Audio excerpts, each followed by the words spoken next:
Hi, Patrice. Hi, dear. Good evening. It says it's March 10th, so we're going to start the Finance Committee meeting for March 10th. If you would, could you please introduce yourself, and then we'll go around the table, starting with Matthew, just to introduce everybody. I am Patrice Russo. I'm the Director and the Outreach Case Manager at the Adult Social Center, formerly the Senior Center. Thank you. Jean Levitt, Finance Director, Town Accountant. Lynn Mazzulli, part of the Finance Committee. Carol Gondolinsky, Finance Committee. Howard D'Amico, Finance Committee. Phil Landry, Finance Committee. Heather Moore, Finance Committee. Tech Vandenberg, laryngitis-free. Hey, Finance back. Committee. And the meeting just timer. went up. Turn off. All right, so please, if you would just tell us a little bit what's going on and what your requests are for the year. So we are super busy down there. We are currently serving 1,985 people in the town over 60.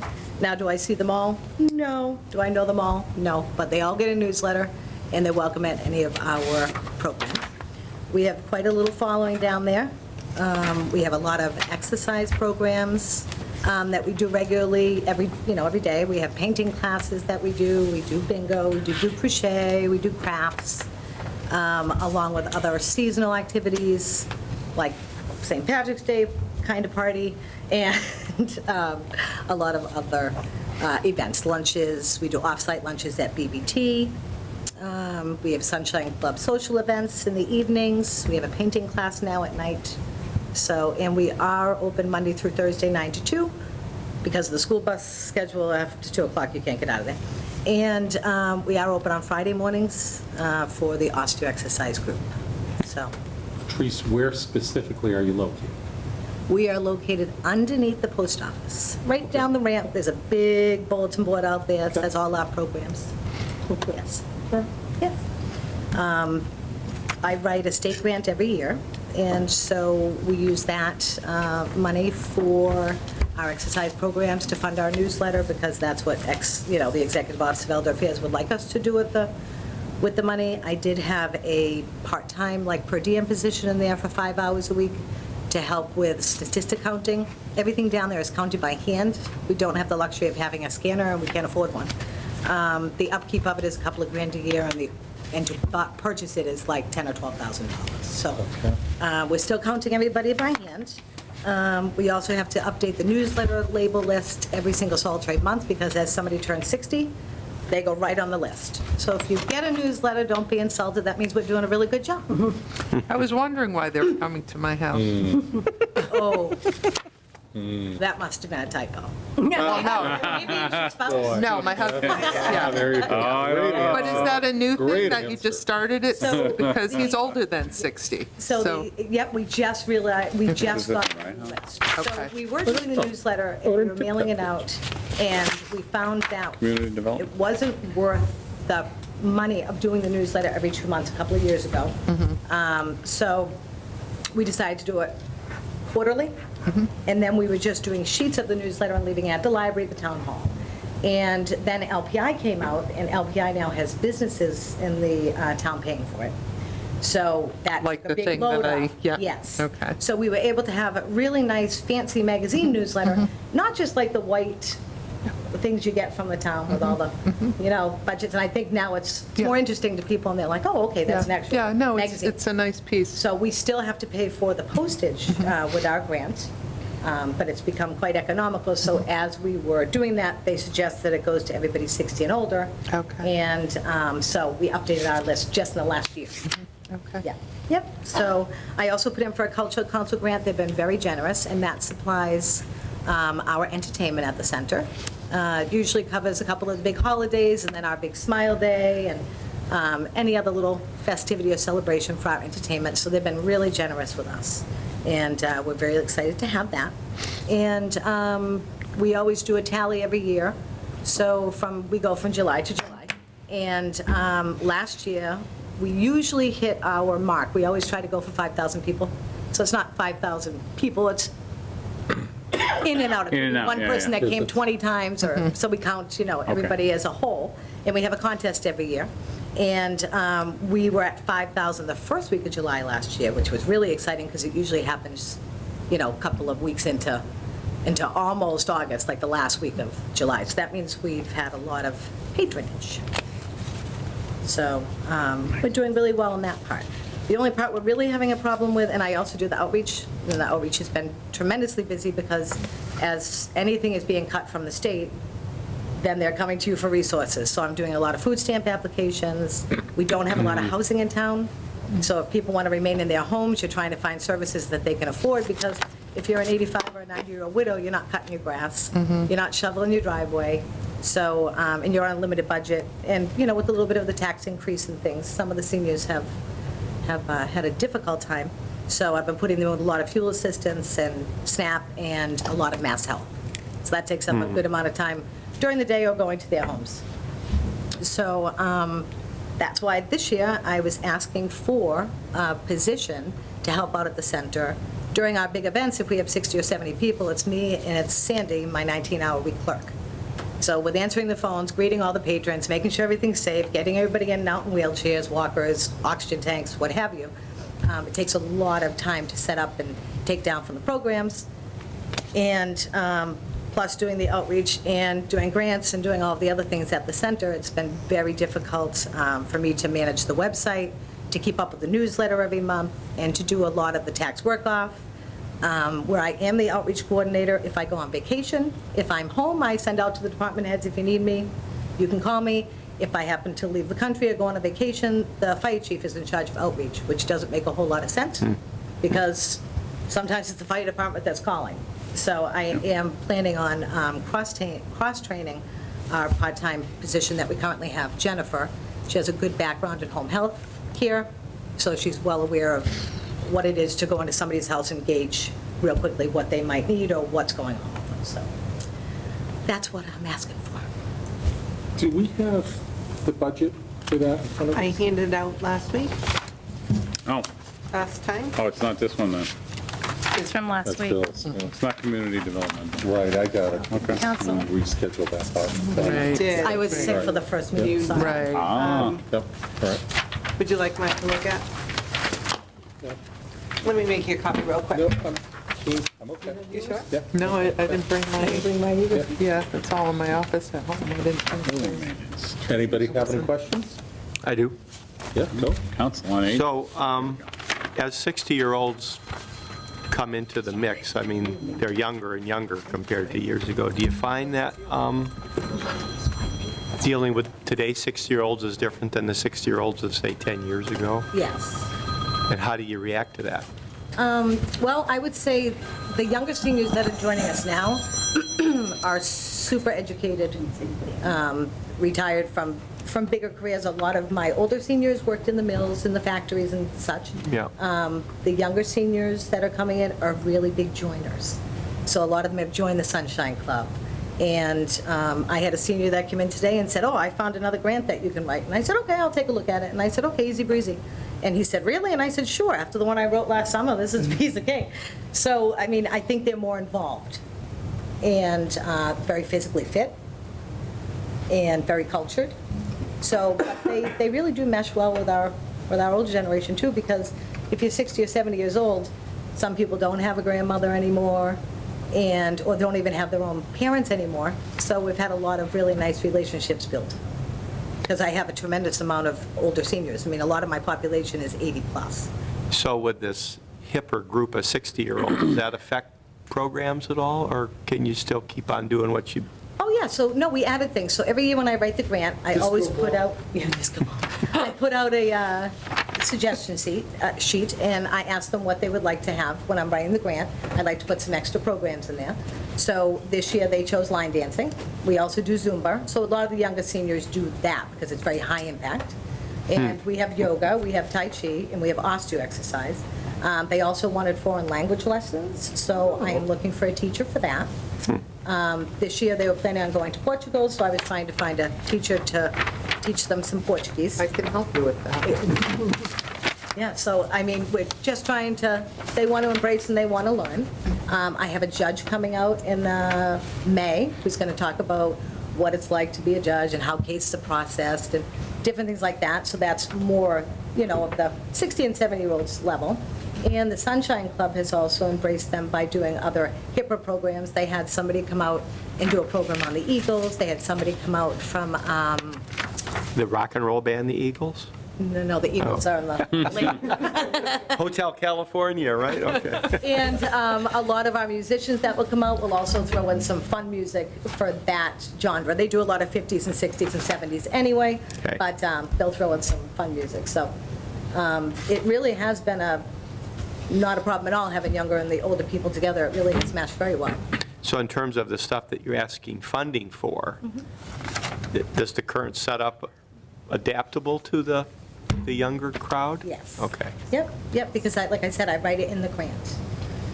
So I'm using a tremendous amount of the grant this year. It's in with the budget. Jean always kind of has me put it in there so we can kind of show, and I'm using a tremendous amount of it because we've added the line dancing. And I do want to add in some foreign language. So if I can get somebody to volunteer, that's wonderful. And if I have to pay somebody a small amount, I can afford a small amount based on the grant. All right, thanks.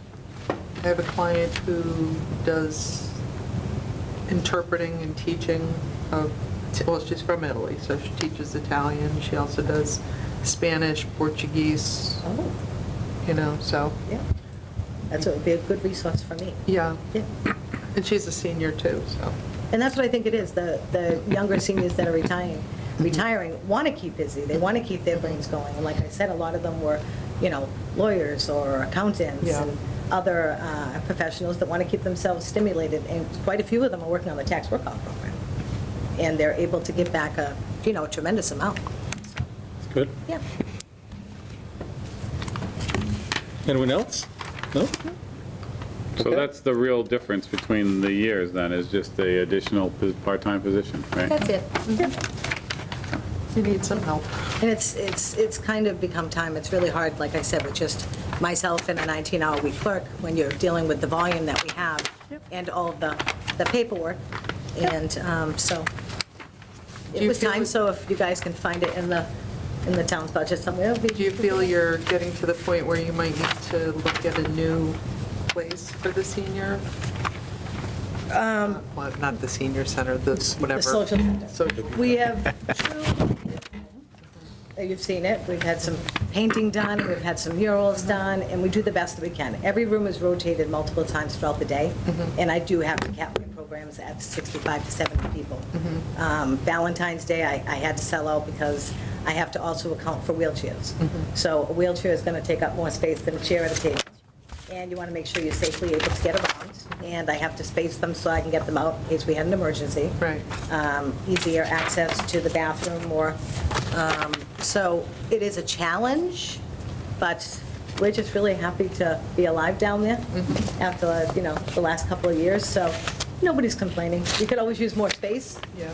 And it is a challenge. We've had a few seniors that aren't able to come anymore because the ramps are a tremendous challenge. If you're in a wheelchair. We do tell them, most of them have cell phones, they'll call us when they get to the parking lot, we run up, we get down, we get them. If I have someone in oxygen, same deal.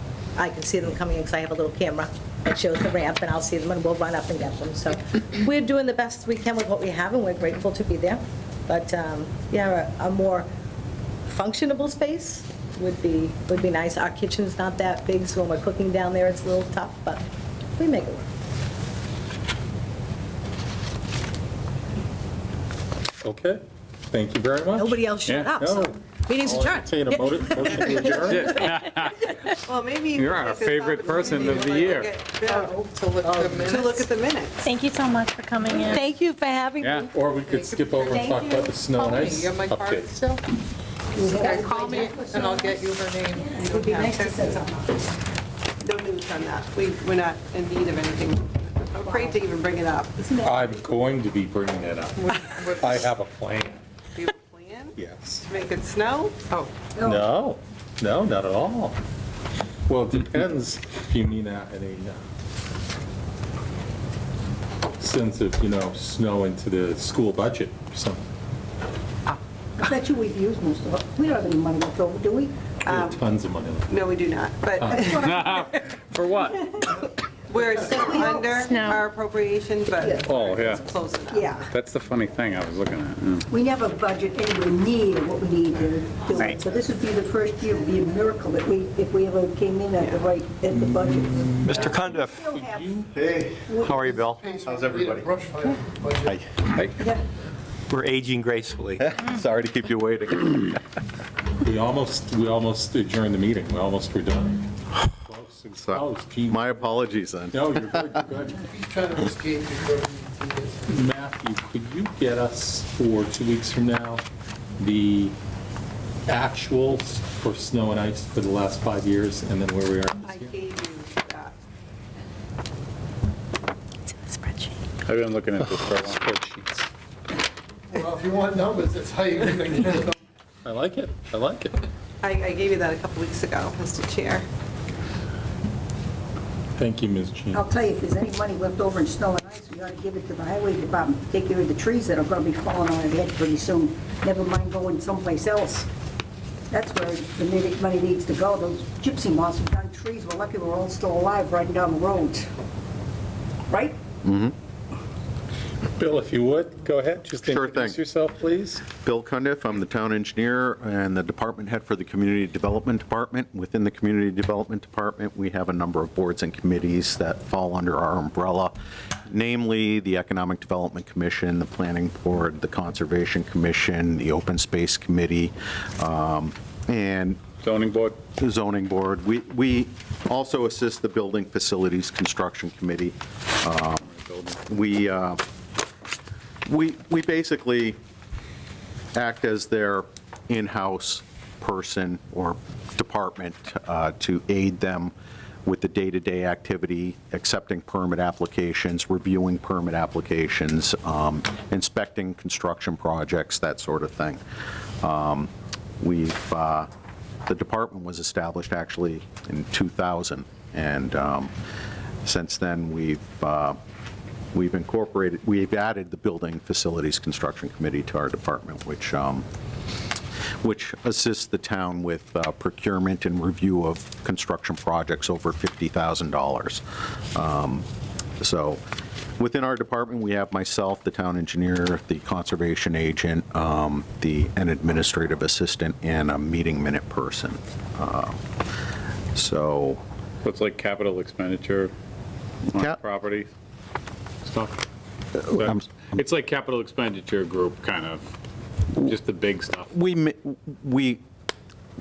only, the Building Facilities Committee only recommends to the Board of Selectmen, but so we try to make prudent decisions with regard to procurement and construction. So looking at the Community Development Department, just basically the staff and our expenses, it's the first sheet, Department 189. We're looking at 2021 column. Salaries are including the COLA increase, and we're carrying a step for the administrative assistant and for the meeting minute person in those numbers. With regard to the expenses, we're maintaining our uniform adjustment per year, so essentially level funded with taking into account a modest increase for inflation. And that's really it for the expense portion. It's a relatively minor budget, $3,700.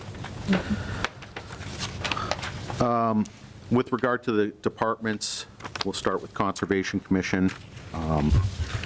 They're proposing to level fund this year. And the majority of their expenses include training and conferences, and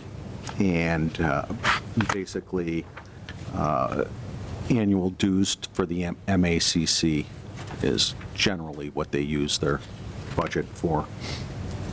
With regard to open space, they have a very minor budget that they maintain consistently of $100. I don't know that they even draw from that. Rarely do they. Then the Planning Board, we are looking at a modest increase, and the lion's share of that actually goes to our membership with Central Mass Regional Planning Commission, which, you know, year to year, they have a pretty steady increase in their dues. With regard to the zoning board, they do carry some budget for, again, they're relatively consistent with their budget. The majority of their budget is for advertising because they are by statute required to advertise for the hearings.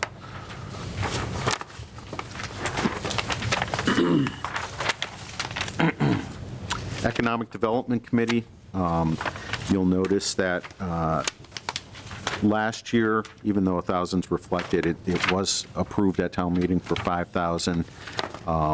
And this year, they're also requesting 5,000. And the intent is that they've got a lot of potential development sites that they're trying to assist and move forward. So the request came in to maintain that $5,000 in anticipation of needing consultants or appraisals or miscellaneous professional expenses. And they're tailoring that down over the next couple of years from 5 to 3, back down to their usual 1,000. Is that any, I don't see that on my sheet. Flip it over. Oh, got it. Oh, it's a Sorry. two-sided page. Oh, Sorry about that. Impressive. wow. Saving money. Right? Yeah, I like it. All right, now you got me. Penny screaming all the way to Gene's office. There you go. And then lastly, Okay, so we have our permanent building committee. We do have the salary item for the same meeting minute person, Okay.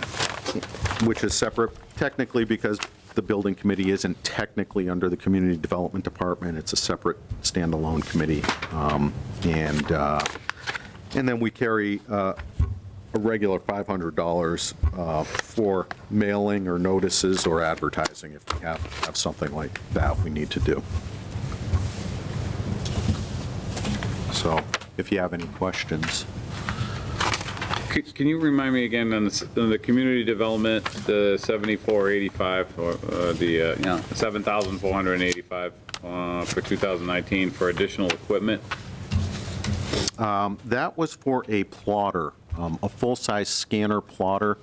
We often get plans in our we actually only had a printer previously, and the printer died. Oh, no, Okay. got it. Yeah. Good enough. I just was wondering what it was, so it's just. Right. Bill, as things change at the state level in terms of zoning or affordable housing and so on, do any of those kinds of things have a budget impact for what you guys do? Or is it more you just have to sort of pay attention to new regs and things? We do monitor the regs as they come out. Often town council will give us guidance on certain changes that impact us, and then we'll drill down and research them a little more. Specifically, the regulations don't necessarily have an impact on us. Projects have an impact on us. We've got a few projects that do tend to be a little more time-consuming than others, and often, we try to manage our time to the extent possible without, causing impact to other projects as a result of one project. We can't fully focus on one project. So we do have tools and solutions to address that. One of the things we utilize often, and you're familiar with this, Dick, is what's called the Mass General Law, Chapter 4453G account. That's an outside consulting account, and often we incorporate outside consultants to support us where needed. Okay, thanks. So it seems to me last fall, we had a discussion about the possible need for approval of about $400,000 to develop plans to develop infrastructure down, I'd call it Route 16, I think. This is the way it played out. Where are we with that? $400,000, help me out here. What are we talking I was about? running water up to Davis Street. Oh, Oh, I thought it was to pay for plans. The engineering. The Just the engineering, engineering, yes. right? It wasn't actually running. Yes, that was in anticipation of some economic development growth in that area. And we're talking Davis Street, not Webster Street. And so we have industrially zoned area, and one of the hurdles that we anticipate is not having access to public utilities in that area. Right. It really limits us in terms of growth. When a developer is looking to develop industrial land, they have a checklist.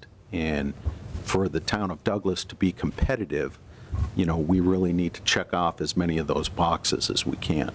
Bill, last fall, I thought it was presented to us as though it was almost in the nature of an urgent need. And then we had some discussion about the language. The language came off the agenda, and we've never seen it again. So my question is more to the point of, where is that specific proposal or potential developer, where does that project specifically stand at the moment?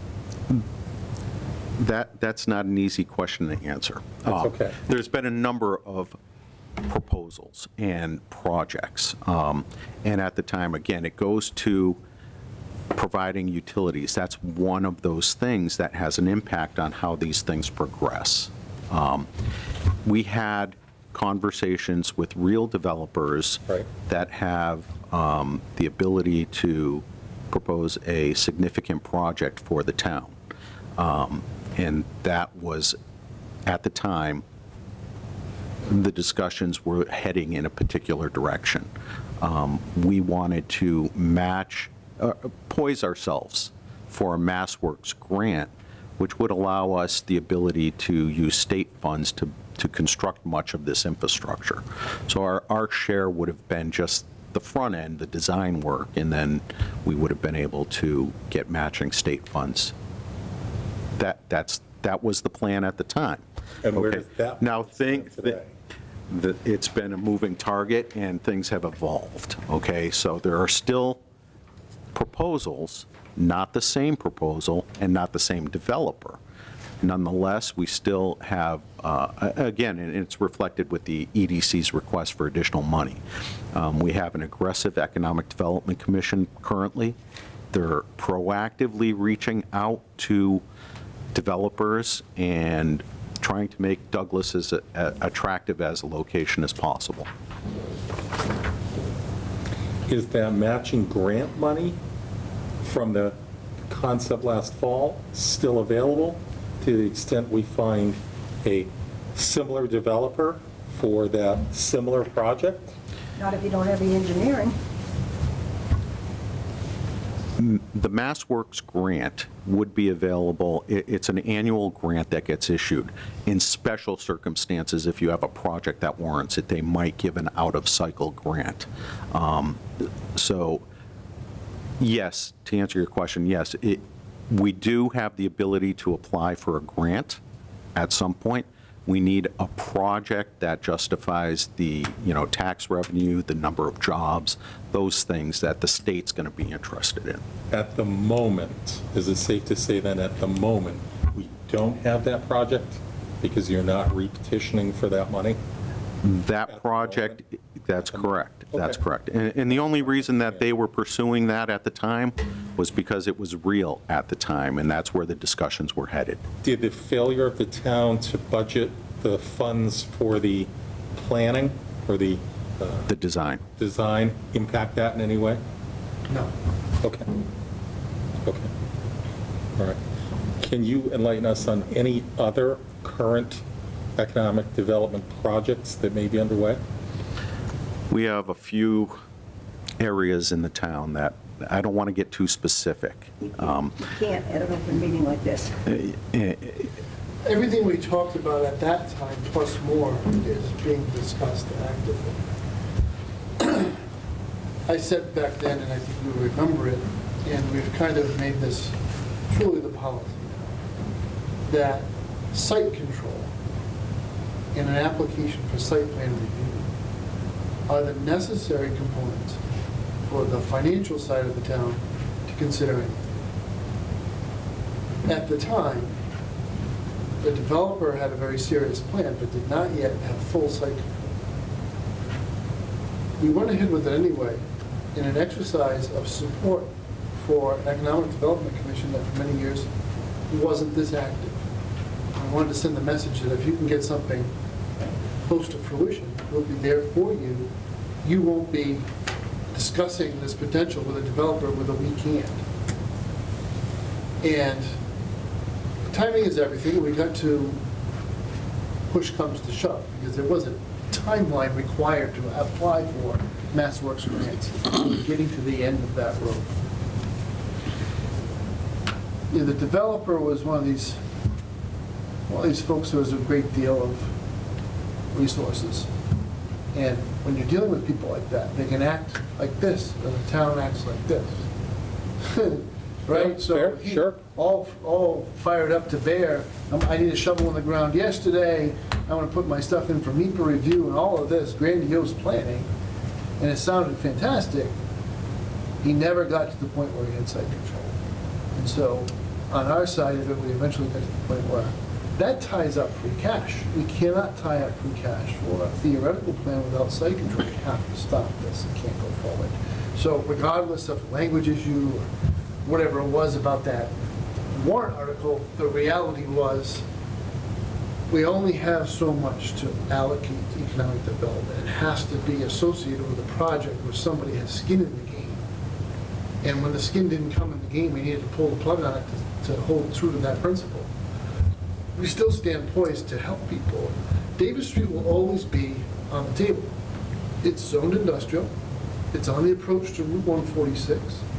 And in addition to favorable private landowners, the town owns some land out there. The aggregation is large enough to be a viable candidate for almost anybody. If they're willing to deal with the site challenges of Douglas, ledge outcroppings, wetlands, and the like. Did the message you were trying to convey internally to Economic Development Committee convey as much as you wanted it, or less than you wanted it? I think it's understood. Because it wasn't just me telling the commission, the board of selectmen also felt the same way. Everybody stop, calm down. The milestones are as follows: a purchase and sales agreement, site control, et cetera, et cetera. But did they get a concept that the town was ready to get behind them? Oh, yeah. If you got to those phases? Yeah. Okay. Yeah, we got all the way to the point where it's on the warrant. Perfect. Okay. Okay. Thank you. To your knowledge, has that project gone somewhere else, or is it just not done anything? Meaning not that specific site, but the concept that the company was looking to do? I'm a harsh person to deal with economic development because I've worked with projects at work, and I've worked with people who talk a million miles and never do anything. And I can spot them from a million miles away. And this one looked like it had some potential. It's always about the resources, so you never have to argue with somebody about their capital stack. You can't argue the potential for them to pull the trigger tomorrow, because the capital stack is them. It's their bank account. They don't need to go for financing or anything else, just go do it. In this particular instance, I don't think this guy's ever going to do a project anywhere, because he waited too long, missed the market opportunity, and I think it was Patton that said something like a bad plan violently executed is better than a perfect plan that comes too late, or something like that.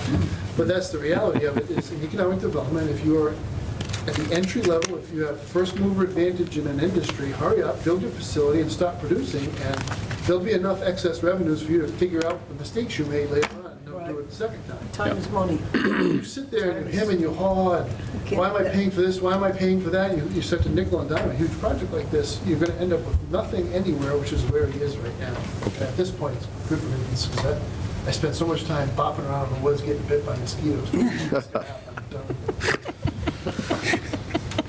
So we've got you lined up to be ready on the next one. There are a little other more, things. with a little I mean, more as I've quick street. told the members of the commission, and Bill knows, he's heard me say it, I have a Rolodex ready to go, but there's a level of credibility associated when you reach out to serious businesses. I mean, some of them are publicly traded, or they work in the defense industry. They're just high shelf, top shelf. When you say pad ready, it had better be pad Fair red enough, sure. is my sewer connection, my water connection, my power, and my natural gas. And if I don't have that, don't even bother me. You know, so But the that's, same concept, as that party started to sniff around, you would be able to identify that immediately and come and the troops and say, let's go. yeah. This is the one we want. We put this far enough down the path where it is kind of Yeah, ready. fair to go. enough. Okay. Great, thank you for the information. Yeah. Anyone else? Enlightening. Through kind of double speak. Yeah, it's all good. Double. No, it's It all worked, good. It worked. But that's good. It That's- worked. It's all good. It's all got it. integrity, Thank you, Bill. integrity-filled Thank you. Thank you, Bill. commentary. Good luck, okay? Thanks, Bill. Beautiful. Thank you. Have fun, Bill.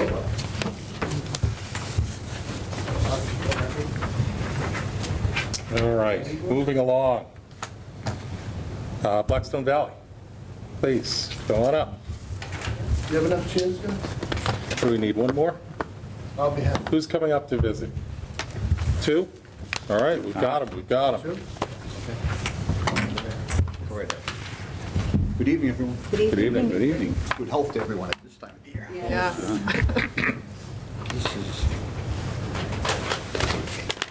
there are copies for the... I appreciate it, thank you. Great.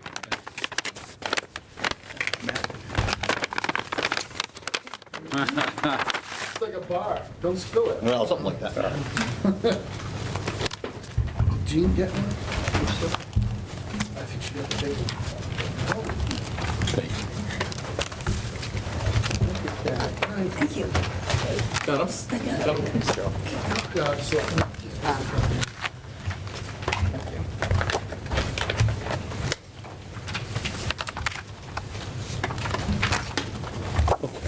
So, if I may, so what we've looked to do this year, if I may, Doctor, could you both of you introduce yourselves to the panel? And then I think we've got a couple of new members, so I'm going to ask, you guys weren't here at 7 as we started. We'll just go quickly around the room and introduce ourselves as well. Absolutely. Hi, Carol. I'm Dr. Michael Fitzpatrick. I serve as Douglas's Regional Vocational Technical Superintendent and have done so for the past 27 years. I'm joined by one of our students, Jessica Brown, who trying to get extra credit for civics, I think. I've received questions from the board relative to the career decisions that the students are making. And so I actually invited two students to share a brief summary, not an extended presentation, relative to their thought process. Ironically, the other student I invited is a plumbing student who is on co-op, and you raised questions about the need for plumbers. And he was agreeable to come until his boss asked him to stay to do a job. And he couldn't afford to pass up the income. We're okay with that. That's the whole system. So he had a good reason for not coming. Yeah, great. But this is Jess Brown. If you want to introduce yourself? Yeah, sure. Hi, yeah, I'm a junior in health services, and that's pretty much all I Okay. have to say about myself. What town are you from? I'm from Douglas. Are you, okay. All students were from Douglas. What's your name, Jess? Huh? What is your name? Jessica Brown. Jessica Brown? Yes. Just quickly, if you don't mind. Matt Waldron, Town Administrator. Jean Levin, Finance Director. Lynn Mazzulli, Finance Committee. The Finance Committee. Finance Committee. Yeah. Yes. Carol Godlinski, Finance Committee. Howard D'Amico, Finance Committee.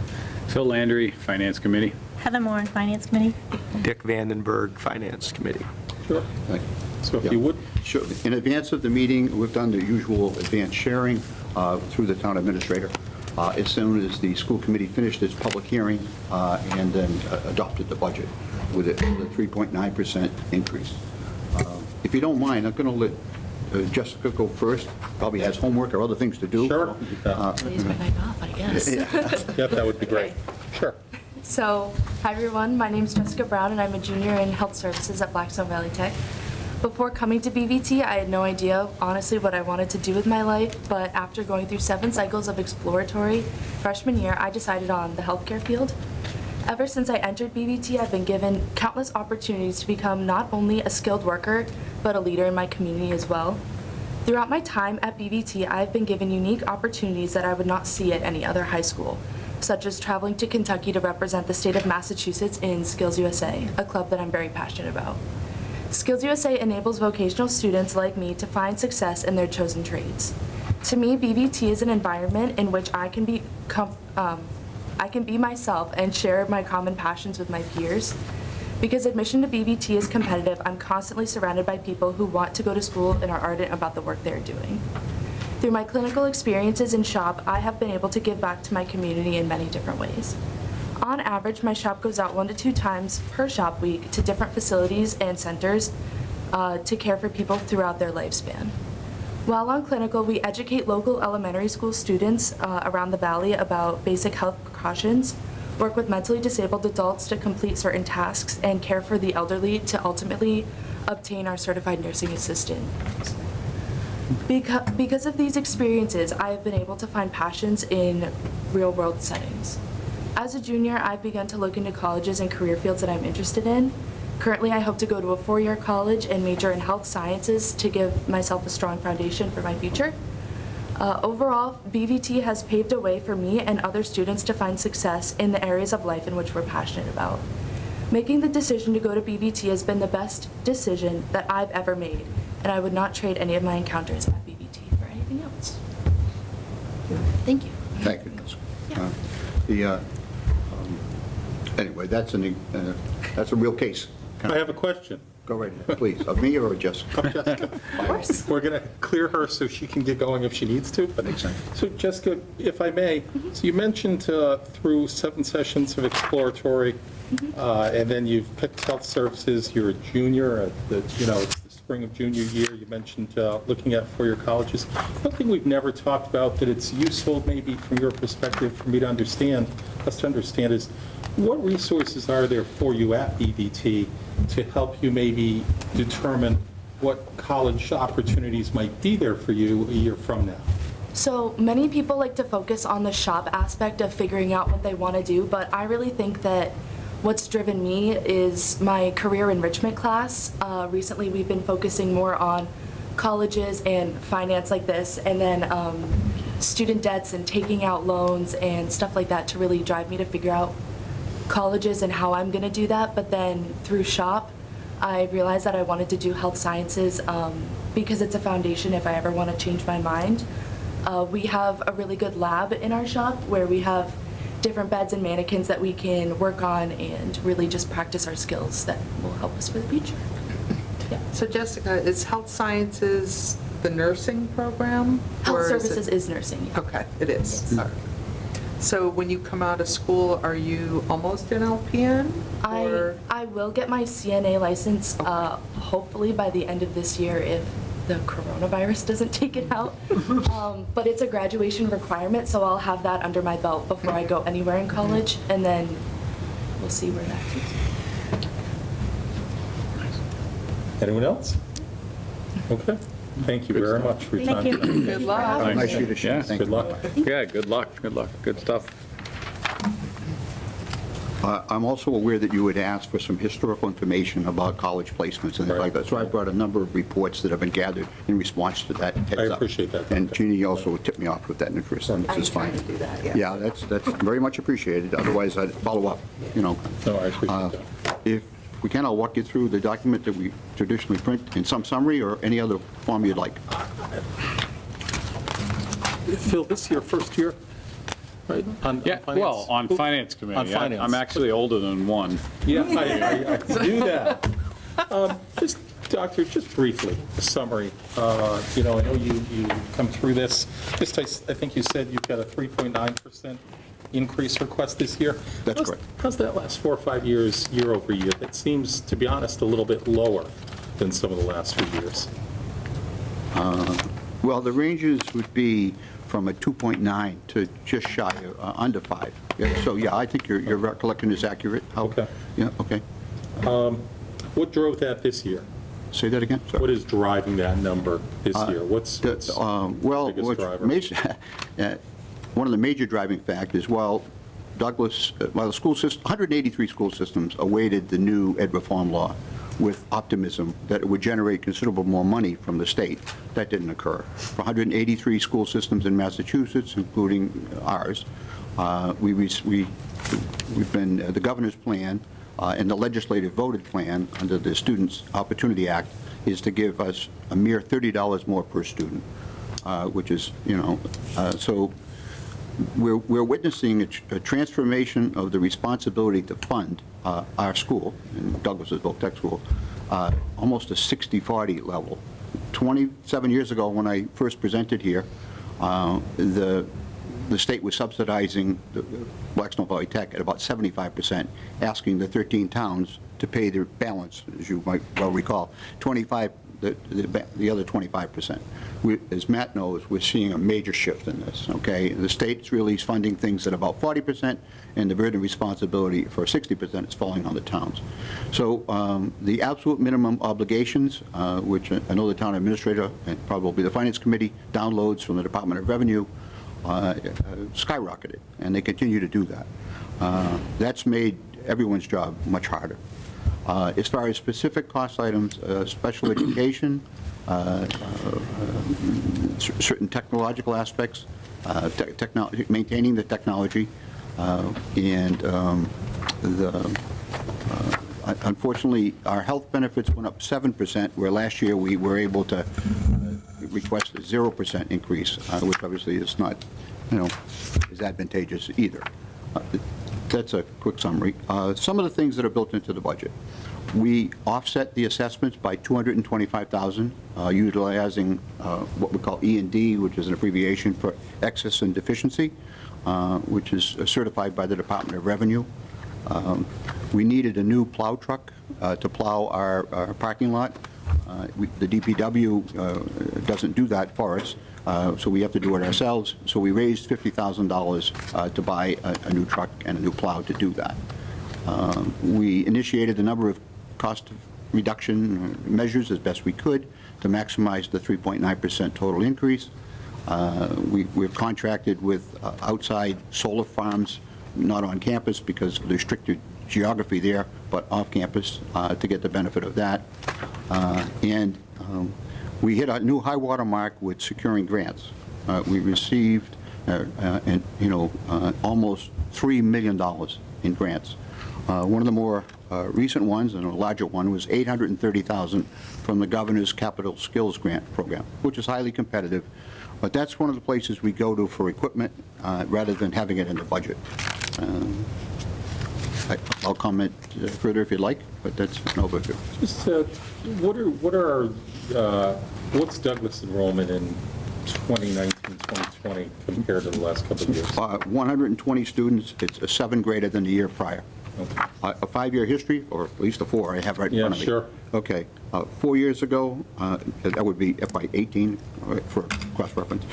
Douglas had 96 students. Yeah. A year later, FY19, 112, yeah, which was a significant bump. Yeah. FY20, 1 additional student, yeah, on a pretty level. Yeah. And then the new one plus 7 for a total of 120.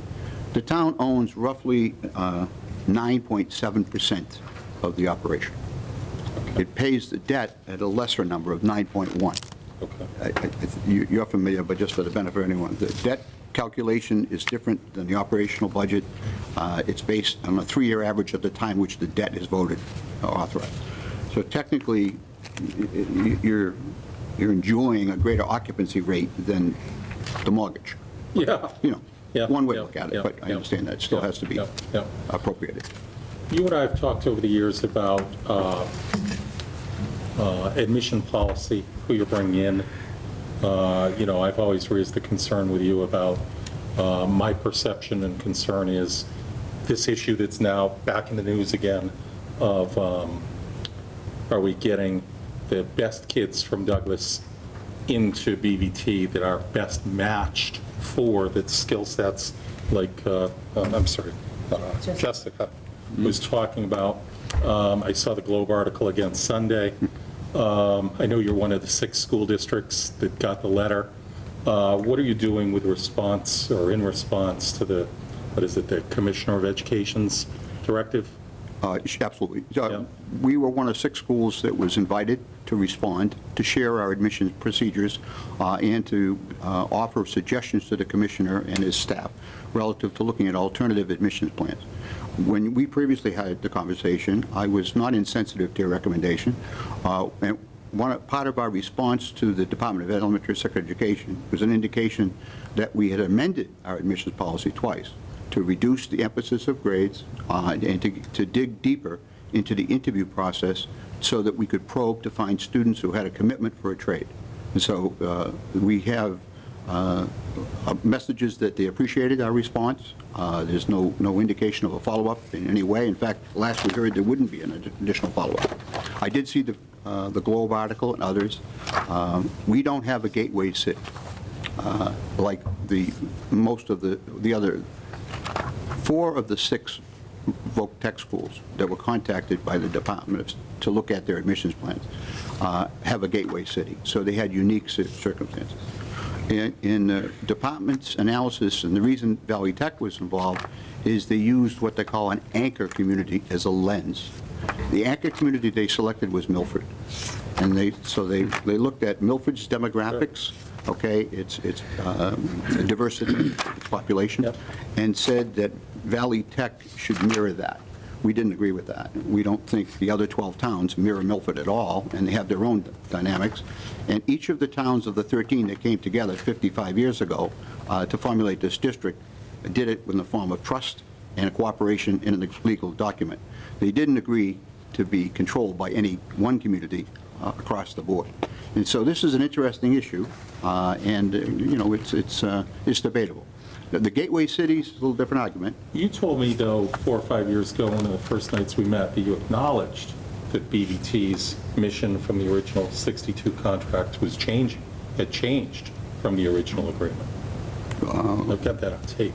What was the statement? Refresh my memory. You know, we were talking about this one of the first times we met, and you referenced the original agreement. Right. And you said that you acknowledged that the way that, in part because of the requirement or the need to hit testing scores, that BVT's focus had changed from the original contract.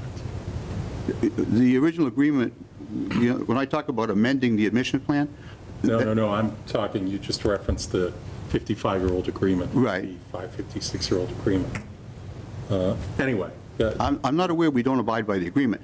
All I'm saying is, if we chatted about some of the developments, for example, in 1993, the state unveiled a brand-new high-stakes test. They didn't have that 55 years ago. There have been other changes at the state that we haven't ignored, and of course we abide by them. But that... When you say you've changed the admission the last 2 times, Right. when were those? They're filed with the state, okay? I'm just asking. But not since the letter? No, Not no. that recent? No. So have you done anything? You said there was a response, a written response back to the commissioner? Yes, I would be glad to share it if you'd like to see it. Actually, if you don't mind, I would Yes, like to see that. absolutely, Yeah, if you absolutely. can run that through the town administrator. Will do. Yeah, Okay. yeah. But off that inquiry from the commissioner's office, your perception is those last couple of structured changes were sufficient to address what you felt were what BVT wanted to do to address the commissioner's concerns? Well, I don't think it's totally my control to say yes or no to that. What I would confirm is that the fact that you raised the question, and we heard that question, and that we filed official amendments to the admissions plan to be sensitive to the concern that you raised, allowed us to have a response which was compelling when the state said, we want to look at what you're doing and what you're doing. And the state acknowledged that when they saw, they sent a team of 4 people down as part of their investigative activity. And we know those people. We work with them throughout the year. And there was, you know, an acknowledgement that we had responded to the concerns that had been raised. Now, but it's not my call to say that completely satisfied, no. Right. But there's been no indication that our response was inadequate or there's a further investigative activity. And now, in the city of Worcester, I mean, I believe that's the Boston Globe article you're referring to, they've run into some interesting issues, okay, in that the Worcester Technical School was originally an independent voc tech school operating under trustees, not even operating under the K through 12 school committee. You know, some years ago, before they built the new complex, you know, on the former Quinsigamond Community College Route 9 location, Skyline Drive, they merged into the school system, and they created a competitive arrangement to come to that school. The superintendent, Maureen Belander, has reached out to us on more than one occasion, and we have helped create Chapter 70 programs at South High School, where she was the principal before she became superintendent. So we've tried to help them in that situation.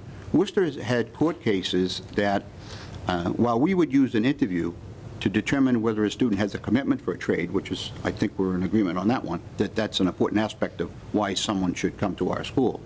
Worcester's run into trouble that the legal challenges, they're making judgments about the color of the person or other aspects of the person through the interview process. Okay, so we find it to be valuable. They're talking about a brand new, another issue. Yeah, that wasn't actually the focus of the article I read on Sunday. Monty Tech was in there. It referenced all 6 school districts that had received the letter. Yeah. Just the changing, evolving. Well, I can say, the process. we don't have the complications that Worcester faces, okay? The Worcester vocational director was just named the superintendent of Bay Path Regional Voc Tech in Charlton. Okay. Anybody else? Yeah, so I noticed the budget request is for 3.9. That's correct. So let's say you come to my house for coffee one day, and we go over to my neighbor who pays attention to town business, and he says, hey, Dick, I notice we can only raise our income for our local schools 2.5%. Why does Valley Tech get almost 4%? What's a good answer to that question? Well, the design of the regional Voc Tech school is not to be compared with the local K through 12, okay? We have standards that are higher. The state is expected, the funding of the Voc Tech school is expected to be twice the per pupil cost of a non-traditional high school, right? That's by design, okay? We're proud to work with the Douglas school system and to help them in any way we can, or any of the other systems. When you look at, if you, for example, take a peek at the budget package, which again has been part of our conversation in the past, there's a page here, this page right here. You might want to mention to your neighbor, okay? The purple page. Okay, Very back of the, towards the back. very of the back. book. Here are samples, okay, there's about 15 or more cost centers that are in the Valley Tech budget. A local, I've served as an assistant superintendent in a local system, not as a superintendent. I am certified to serve in that capacity. These cost centers are usually shared by the town in a K through 12 system. Okay, so the town can assist in working with, in harmony, with certainly the town administrator, can ask the town municipal side to cover a number of expenses. Valley Tech doesn't do that, or can't do that. We don't have a single town we can reach and say, listen, will you do the playground? Okay, would you fix this? Would you fix that? Would you handle the legal costs? Would you handle the unemployment costs? Any one of the other things listed here. This is not to criticize the local system. We wish them the very best in their support. All I'm saying is ours is a consolidated item that includes all of these. And of course, that would have to impact the cost. Is that helpful, Dick? I think so. Okay. Let me reflect on it. Okay. Anyway, yeah. Okay. Can I ask you a question? You mentioned that this year you see a 7% increase in your health insurance. Right. What do you have for your health insurance? Two providers, Harvard Pilgrim and Tufts. Okay. A collectively bargained arrangement. I believe it's pretty much 75-25 as far as contributory rates. A constant analysis of the plan designs. We have yet to negotiate in the collective bargaining for the year that we're asking for. But do you know what the deductible is for your plan? It depends on which plan. You take a high deductible plan. It depends which plan you take within the options. What are your options, is what I'm asking, for the deductibles? What's the high deductible plan, do you know? I believe the high deductible plan is $1,500 and $3,000. I can get you specific information on that, of course. Okay. There are roughly 30 people in the HSA. Okay. We had none, but it's growing. Okay. We added a new presentation with an advisor that individually is willing to analyze each individual situation for the plan that best is the most cost-effective plan for them in a confidential manner. We don't see any of that. That's a free service. We have 17 people who just signed up for that. So we continue to look for additional ways to do that. It was I guess it was a joyful experience to arrive here last year, as we talked about that, and be able to say the health benefit increase is 0. And I said, but, and that was celebratory, but obviously we haven't been able to maintain that every year. So, does that answer your question? Yes. Okay. Do you have any waiver programs if they're on health insurance and with spouses? Is there any incentive to have them leave the benefit? No. Okay, I'm saying that we've looked at that in the past relative to an option to take cash and not take the plan. Is that what you're saying? Yeah. I haven't seen a plan that saves money. Okay, but I'd be glad to look at any other plan. What we discovered was we'd have to offer the plan to everybody. Okay, when we looked at it. Okay, and it turns out that because as a trade school, we have a number of people connected to the trades. One of the larger companies that's in our neighborhood is Waters, okay, and EMC, for example, became Dell. They offered significant buyouts for people to take cash and not take the plan. So about the time we were looking at it and the fact that we'd have to cover everybody, we had some people who took the cash from those companies and then signed up for our health plan. So, but I'd be glad to look at any plan that you think is advantageous. We're always on the lookout for that. Do you, like many municipalities, teachers who retire, do you continue to keep them on the health insurance as part of a benefit? There's two different categories there for us. Professional staff, such as teachers, they transition to the Group Insurance Commission, so they transition to the state plan, okay? And then, of course, when they become age eligible, they transfer to Medicaid. The non-professional staff are covered by an additional pension plan, but the salaries are not usually as high. And we continue to try to find ways to contribute to that, because the OPEB challenge that we all face. We negotiated previously a modest contribution of $5 per paycheck from employees to go to the OPEB. The idea was to have them be aware that there's an obligation and that's escalated. And we haven't been able to, within the 3.9% increase, ask for a significant increase for the OPEB. But we've been negotiating with the state over the past few years. When there was a change with the state treasurer, okay, they sent us a bill for 2013, I'll call it for the non-professional staff pension, and for 2014. It was very outdated. Right? We worked with the state to pursue a forgiveness arrangement, more of an agreement that they wouldn't pursue. Okay, and so last year we used the money. Well, I don't mean to make it a long story. I'm sorry, but so when the auditors discovered our independent audit, which is another bill that we have every year, okay, discovered that we had a bill. They said, you can't ignore that. It's a lien. You've got to recognize it, even if you don't think you're going to have to pay it. You know? So the money was put aside. So with the money of 2013, when the auditors agreed that enough time had passed, and then we could reuse that money, but it was kind of categorical because it's pension, right? We used the 213 money that was freed up, and we made a deposit of $180,000 to OPEB without asking the towns for any money. Okay? This time, we have $110,000, and we're going to do the same thing. So we continue to find non-tax options to make good faith contributions to the OPEB. But that's obviously a continued concern, as I'm sure that's the reason you asked the question.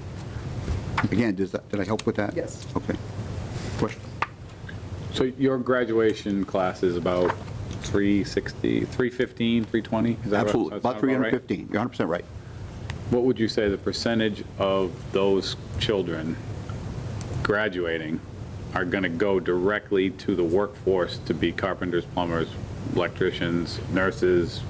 That was the question I was asked in advance. So under the current situation, we find that the students who graduated 4 years ago, who just finished their 4-year college, are now hitting the workforce, okay? So what's happened is 76% of the students who graduate from us are pursuing employment after 4-year college. 10% are pursuing employment after apprenticeship programs. The 10%, sorry to interrupt you, but the 10% to apprenticeship programs, that's like a workplace. That's apprenticeship. They're going to like electrician to a workplace or whatever and learning the trade. Right. So that, to me, is like just direct placement into the workforce. So 76% or somewhere around there are going to 4-year colleges. They are. And so that means, okay, and indicating, as the student did here, that they hope to then take that additional credential. College is not a placement. It's a continuation of training and a credential board. So those who graduated 4 years ago are hitting the market, okay? And one of the questions that Howard asked was, where are they going, and kind of thing, you know, what kind of college are they pursuing? And so I have a number of charts for you, where I'll be glad to lead them or walk you through them, okay? The other thing is, we're designed to be a career and college training entity. That's the nature of the legislation, okay?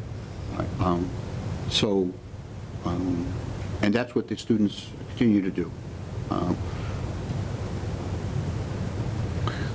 Yeah, so like, for an example, an electrician major at your school would go to college to become an electrical engineer? Possibly, okay? Obviously, In other words, they wouldn't be in the workforce after they graduated the 4 years. They would be Unless they want to engineering be something somewhere. They're not going to be turning any wires at that point. well, Okay. Yeah, I just, one of the things I've experienced in the years that I've been in this business for almost 50 years, and there's a number of students who come by, they own the electric company, okay, that have graduated from Valley Tech, okay, throughout the valley. So they can do anything they want, okay? It's Right. just that there's no limitations to what they can do. You can see even from unemployment numbers, it's you know, there's nobody looking. I mean, everybody's either finding what they want or pursuing the career aspirations. right. One of the things that's happened with us is that we have 100 students currently on cooperative education, like the young plumber that I was hoping to have you meet. Yeah. Okay, so there's 100 students, they're primarily seniors, okay, out of the 315. They're working in industry every other week now. And so they link themselves with trade and end up to be part-time in the trades, even when they're deciding whether or not they want to further their education. Right? And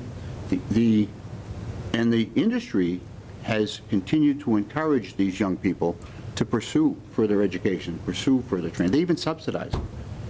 So it's just a very different situation than decades ago with the mills and so many small machine shops in the area and things like that. Right. And also very little focus on academic training in voc tech schools. The state changed that far. That's what I was actually going to ask you. In your years at BBT, have you seen the trend change from the kids who came in primarily went into a trade and they didn't go on to secondary education, and now the majority are going off? Because I remember when both my kids, I was impressed, she brought it up, Yep. with the career class that they take. Right. It's like, it's a whole class that teaches you. Every You year. know, if you're, like you brought it up, you're studying electrical, you can be an electrician, you could be an electrical engineer. It gives you a Sure. path of different things. Some are going to be college-related. Sure. You know, and some are going to be hands-on trade. Right. So I thought that was a really helpful thing for my kids to figure out what they wanted to do. But it sounds like from your chart there, I'd like to take a look at it, 75% of the kids are now going on to college. From 2014 to 2019, which was the cycle that I saw in the question, it's about 10% change, an increase of about 10% for 4-year college. And I have a chart for you for that. I don't mind you walking us through those, Okay. if you would, Let me, please. I'm just really worried about who's going to fix my pipes. My son, the plumber, Oh, okay, so he went into the he went trade. to But he was BBT. part of the 10. We need some more. He Yeah, was, he is part he of was the minority then. He was 10%. Yeah. He's going to Ron Williams now, right? No, the other one, the one who went to BBT and didn't do anything with his clarification there. He's in college. The one who's the plumber is the plumber. Yeah, the first one. Yeah. He has no loans.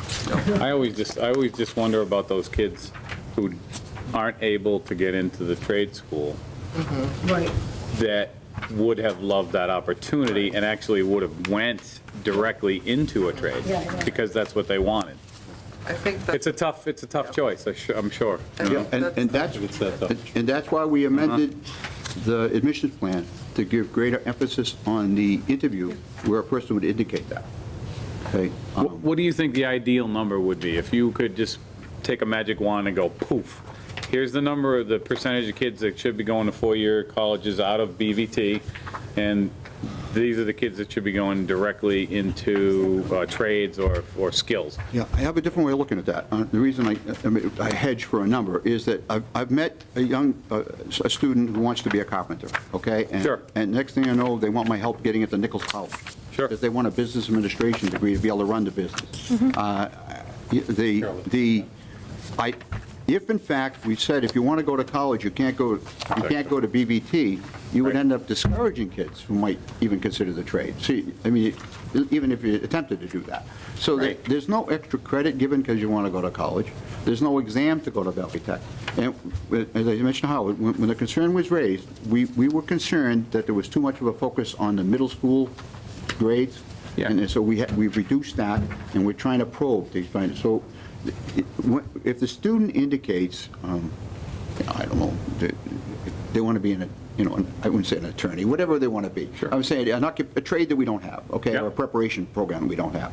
I would say that we don't want to discourage that individual, but they're not going to score as high in the interview as somebody who indicates a link with the trade. Right, Kind of sure. thing. And here's another thing that's impacted.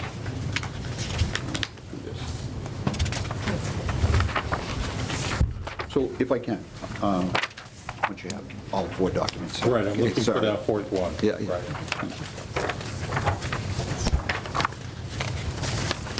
Oh, maybe I'm looking for the fifth one. It's a lot of No. documents. Well, I try to respond to your questions, you know that. I've always tried. So just to cut through, even if you don't have it tonight, and you and I have always talked about this, what I look for in any high school program is what I call placement Right. records. Where did the kids actually go? 350, call it 80 kids, 75%, so 60 of them went off to four-year colleges. Which colleges? Right. And then the other 20 kids, Yeah. where'd they go? Okay, and all right. And you've so- given me that in the last few years. Yeah, So I'm. and here, if you No, look that's at, if you look at, that's let's not look at the it. document. There was this should be the green colored sheet. An independent agency conducted this study, and so I thought it would be useful given your question. So- No, not for me. No Well, offense. if you would, it says, okay. I'm looking for actual.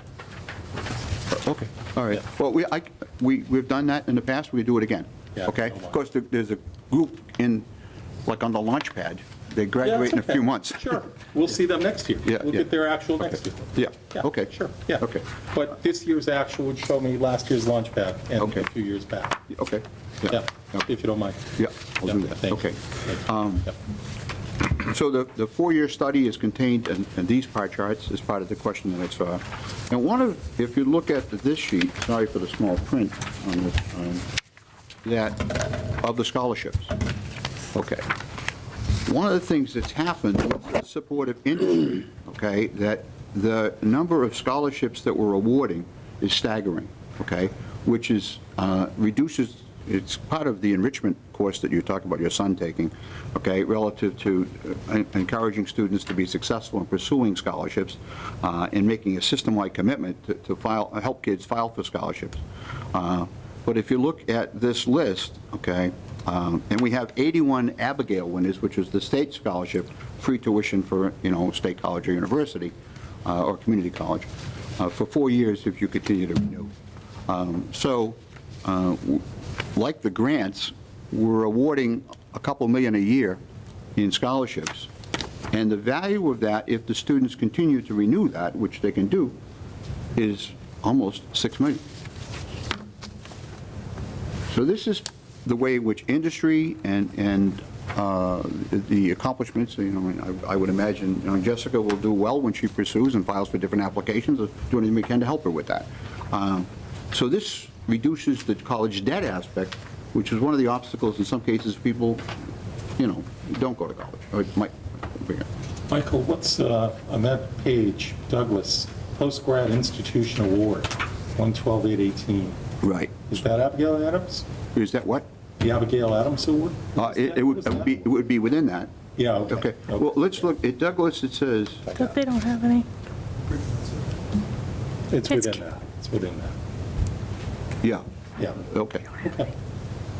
That's for tuition only, it doesn't include the fees associated. Yeah, it's everything else. It's a small, And tuition. Oh, I know. Yeah. Right, but that's Yeah, worth, we know about that. that's true, but it's worth about $12,000 at the University of Massachusetts Sure, Amherst, yeah, times sure. 4. Absolutely. Okay, somewhere between 12 and But the 15. fees part of the. Oh, I'm from a family of 7. I know very well. I mean, I always had 3 jobs to help get through college. Yep. Tuition. No, Now, you don't have a chart or anything that shows the money that's awarded to kids who are staying in the trades? Because They're usually toolboxes, or they're not usually cash. Okay. actually, my son got like $500 towards, that was back in 2015. But he got some money to pay for, for him to go to school for code classes and whatnot. I believe that's included. Is it's that- called Yeah, the I mean, Community get these Outside numbers, Agency you Award. wouldn't Okay, be, so that would be in the community Yes, outside of, yes. okay. That's where I, okay? Or post-grad institution award. All Right. So I thought this was just for actual four-year college or, Oh, no. It's higher education, technical schools, community Okay. college, 4-year All right. college, wherever. all right. Yeah. So, Michael, bear with me, I'm a little confused, and I want to, just for my part at least, sum up a little bit. So I think what we talked about tonight is a concept that you said that somewhat in response to inquiries maybe here in the last 4 or 5 years, that you've changed the admission criterion or the questioning to get in front of the students and ask them what their plans are. Like Phil's question and concern was this concept of, are we getting enough kids in to our technical school that really just, I shouldn't say just, but who want to go to technical school and likely not pursue a 4-year college after that. But I don't see anywhere in here in the last 5 years anything to show a change to reflect that percentage, certainly not to show a drop, right? Because you start at 69%, we end up at 76%. College, 4-year college. Yeah, and I'm suggesting that's attributable to other factors, okay, relative to the manner in which employers are encouraging kids to go, and the scholarships and all kinds of other things. The admissions process is significantly governed by the sending situation. Okay, I'm just saying that the sending school sends us the recommendation, okay? And so if they make judgments relative to who they feel would be better suited for trade, then that should be reflective in the recommendation, okay? Right, so, and the interview, we have asked and we've trained our people and filed an amendment, that amendment is not like 10 years ago, it's just a couple of years ago. That's what I'm trying to It's a couple of years ago for the amendment, the last amendment, where Yeah. we continued, again, based on the sensitivity and the logic yeah, of our sure. conversation, Yep. say, well, would you look at tweaking, would you look at modification? And so, I don't know what it would be if we hadn't done that. But it hasn't changed, right? Well, It hasn't, to Phil's inquiry, we don't see the 10% number, right, straight into the apprenticeships. Ms. Mizzuli's older son, as an example, dramatically changing. But it looks like employment after apprenticeship has gone up like almost double. Well, it went from Compared to 2% to the other. 10, so it's gone up 500%, Yeah. from almost nothing to Yeah. a little. Right. Yeah, but I mean, One you of the have things five. that I'm hearing, that I just heard basically, is that you base a lot of on it, what the sending school is sending about this student. Well, people in the schools, they're also academic. They're not the hands-on person. They're not gonna notice that kid who's a real mechanical genius. They're not gonna get it. Because I know a kid that wasn't able to get in, and I can't believe the mechanical things this kid could do. Right. But his grades didn't do it, he couldn't get into Valley Tech, which is really sad, because he's not doing well in the regular school, and he's a mechanical genius. But your academic Right. school isn't even gonna pick that up. Yeah. And that's not your fault, Well, but that's where it's at. Well- no disrespect. Yeah. We all But- know what we're talking but if about. he's- There's but they may nothing be- here that is new to you They may be looking, from this town versus 12 other putting towns. too much weight on what the sending school is saying. Oh, you- Maybe they need to find another way of finding that kid who is more hands-on. It's also academic. Because you're not going to get it out of. We do a few Some things to help with that. let's do- We run a breakfast to train the area counselors to assist in that process.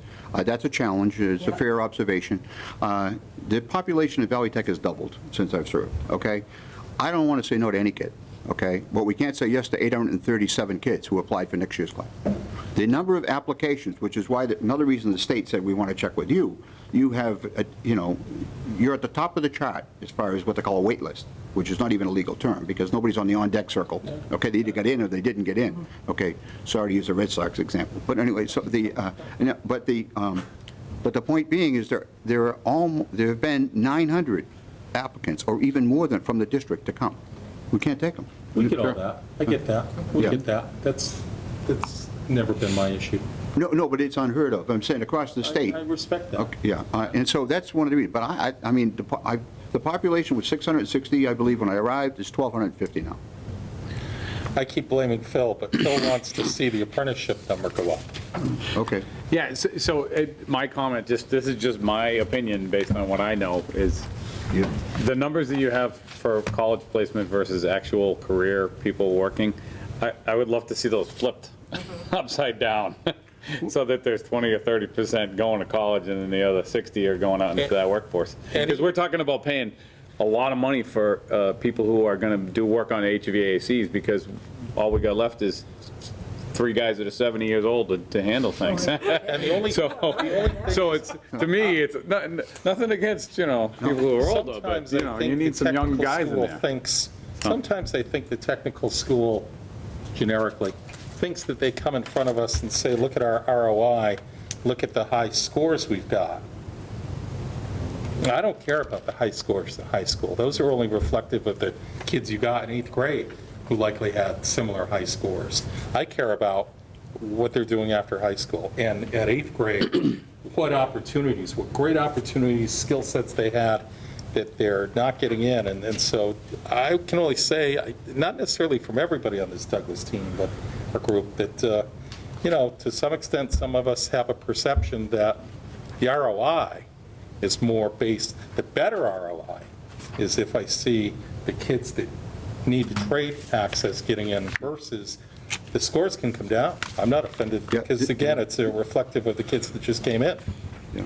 Well, there are tremendous transitions with the trades, okay? I'm just saying that you talk to a young individual about would you consider being a plumber, okay? And it's a massive commitment, okay? Between the hours, the license, and things like that, they're not eager to do that, okay? So when you look at the occupations and the trades, I would ask you to broaden the manner in which you look at when the student went to Worcester Polytech and then accepted an opportunity, wherever, that they became a particularly productive member of the Douglas Society, okay?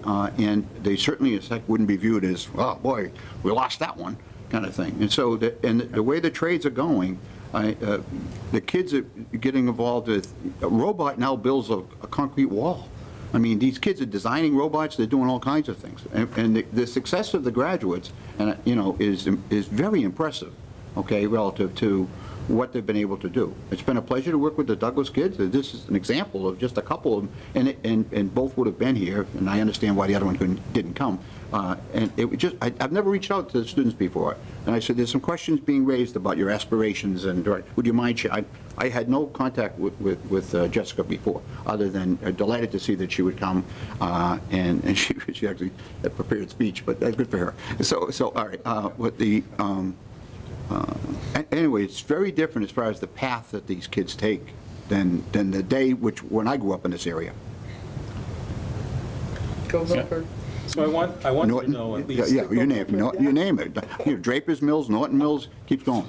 At least for me, I want you to know, I appreciate each year that you come in and you face the questions, and sometimes I give and take back and forth with you. I sincerely appreciate that you come in and you work with us and answer questions and keep in the dialogue. Yeah. So I do appreciate all that. Yeah. I might disagree with you on some things, but I It's appreciate okay. the dialogue. Yeah. The Reverend Brown once said, Dr. Fitz, I really like the way you speak. I seldom agree with what you say, but I like the way you say it. Yeah. So that was my first time to Dr. It's a compliment. Right? Yeah, I know. That's all you I can know.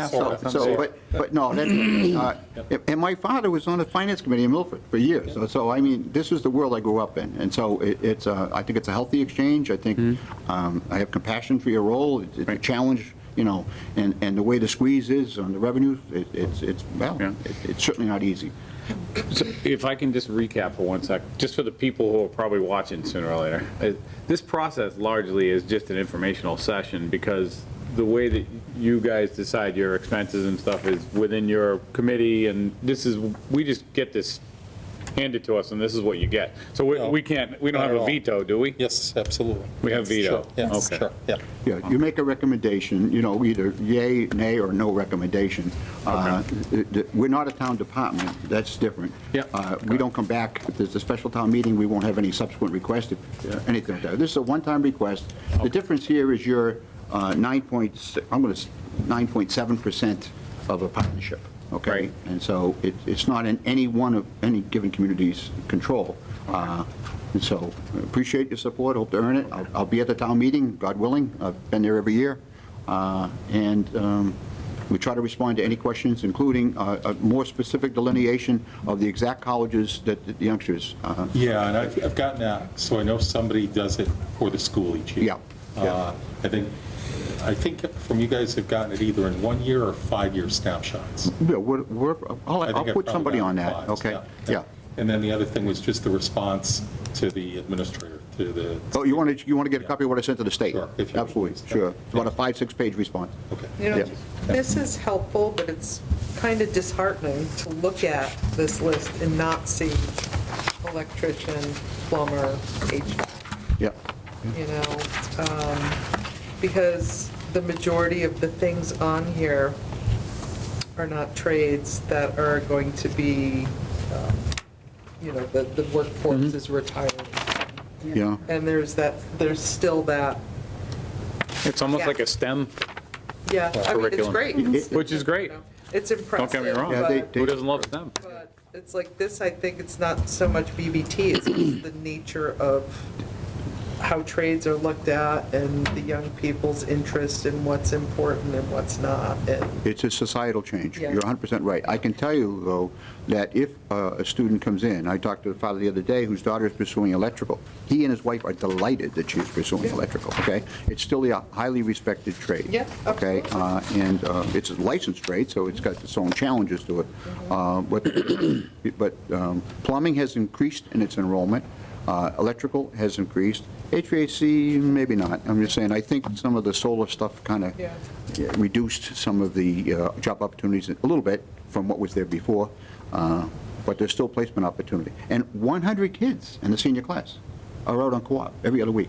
So I'm just saying, we're trying hard to marry them to industry, if you will, and link them to industry.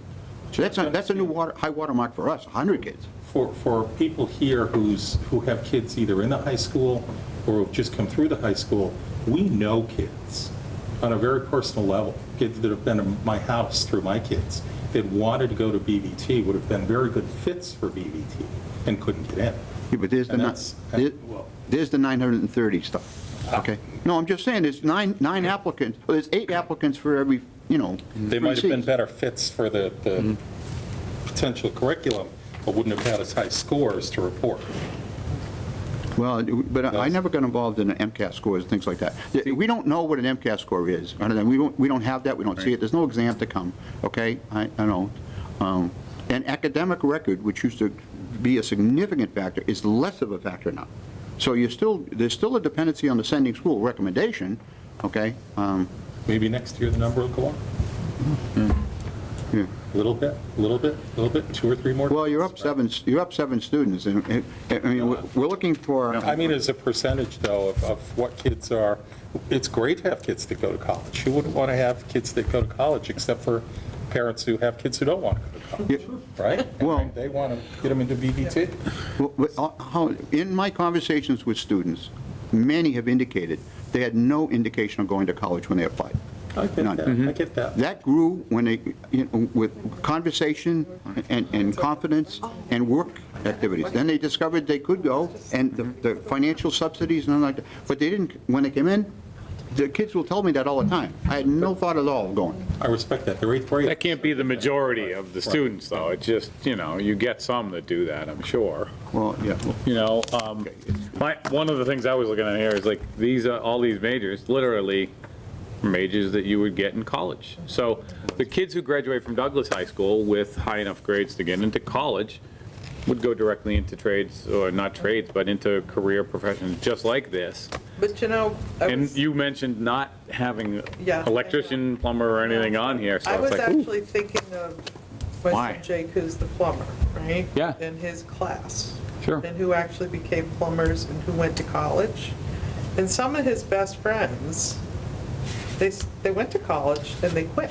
And they went And into plumbing. But they didn't go into plumbing. They went back to where They went into different things. Yeah. And some of them didn't go. Sure. Like, they didn't go on to higher education, but it's a Yeah. shame that they didn't pursue the trade that they learned either. Yeah. They did something else completely, and that's the majority of the kids.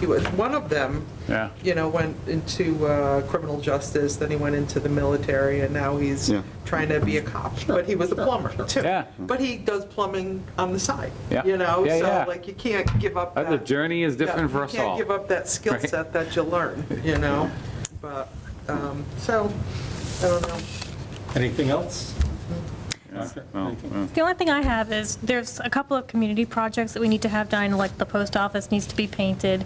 How would we reach out to BVT to get some of the students to come and help with some of the self-help improvement things that we need to have done in town? Over the years, we've done a number of projects in Douglas, okay? And the town administrator submits, the department indicates the interest in the project.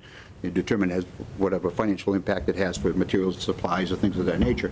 And then a request is made electronically to us, and then we'll come up and look at the job. Okay? We do hundreds of them every year. Another form of giving things back, but whatever, but it's what we should do. But it has to be learning. It has to be safe, it has to be learning. Okay? Fair. Yeah, but we're glad to do that, okay? I looked at the list this year. Usually I do have projects. This year, they were all individuals from Douglas that had their work done, car done, hair done, whatever, had lunch, okay, which is good, it's giving back, but it wasn't a major public project. That's a great idea. Yeah, Yeah. it's a good cost We saving. have reached out. Yep. Okay. Anyone else? Yeah. Again, Thank you. Michael, Thank you very much. Thank you. Thank you. Thank you.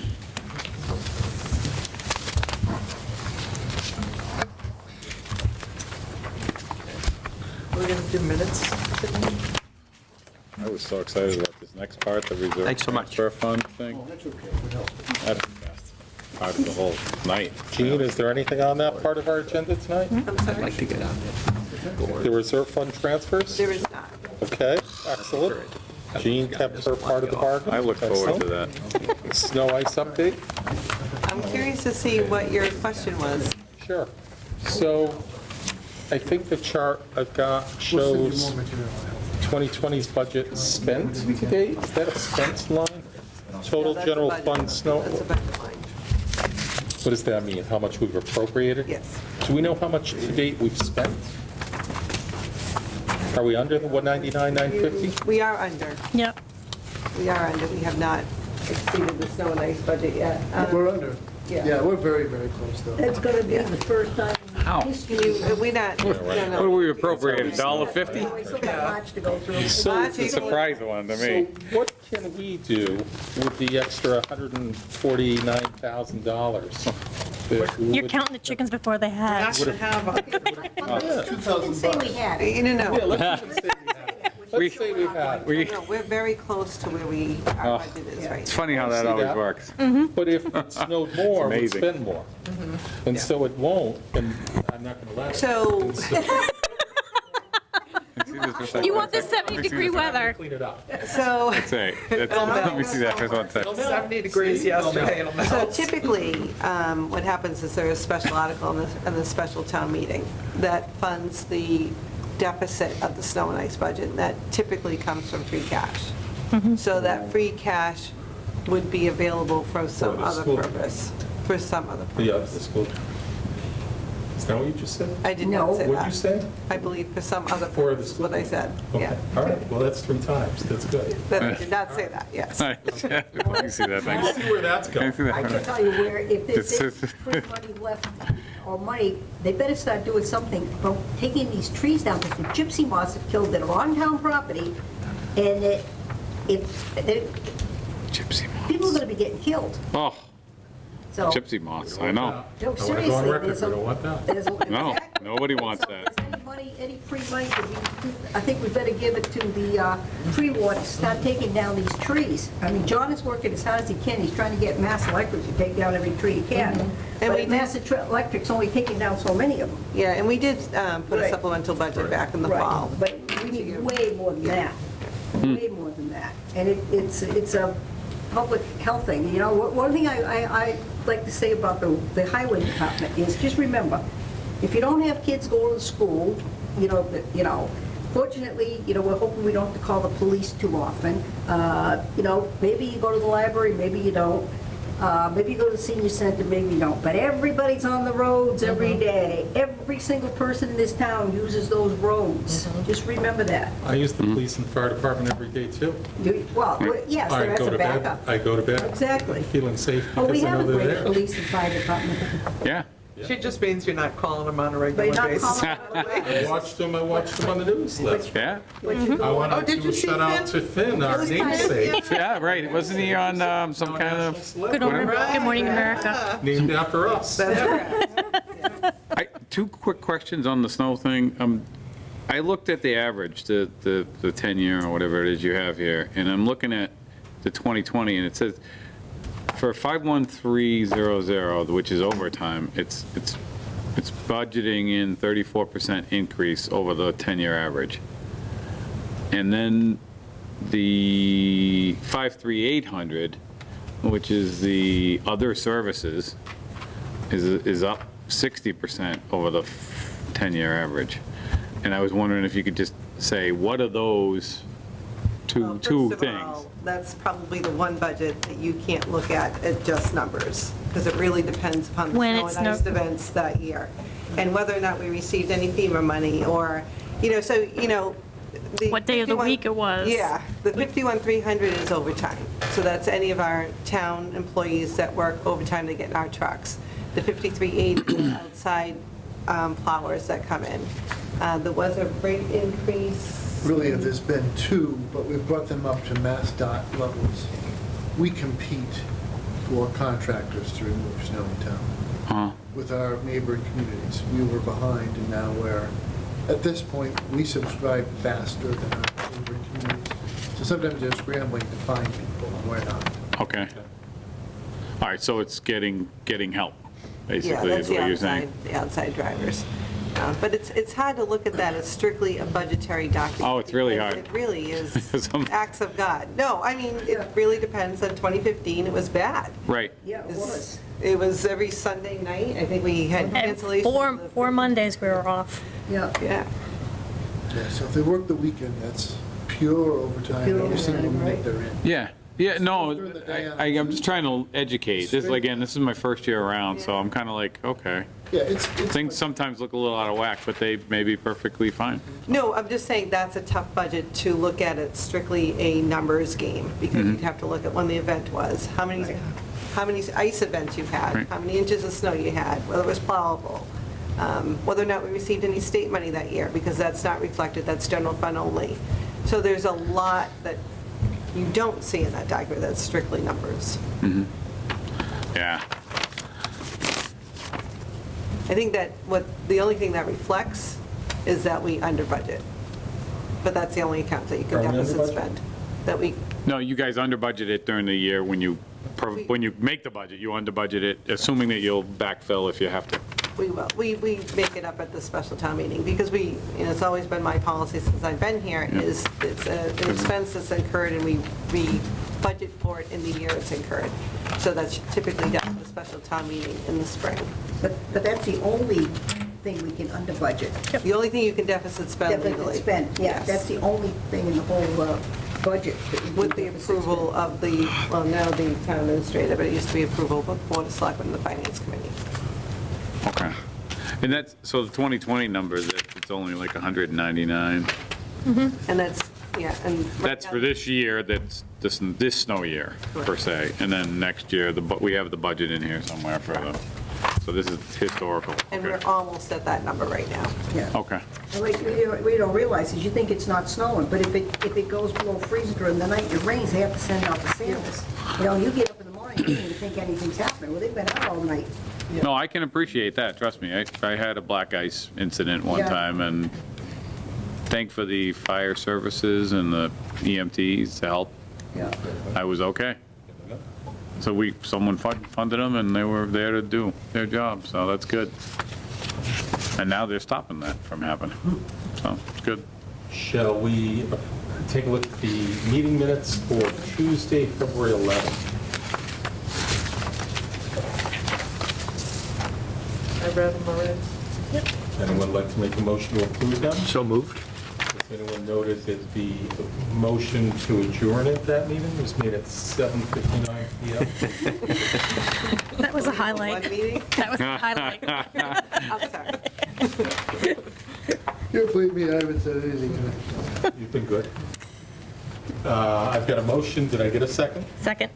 All those in favor to approve the February 11th meeting minutes? Aye. Aye. Aye. I'm going to abstain because I was not here. Yeah, I wasn't here either, I didn't know what we would do. Anybody opposed? Okay, those are approved. And how about the February 25th meeting minutes? Looking it over now. There were a lot of people that day.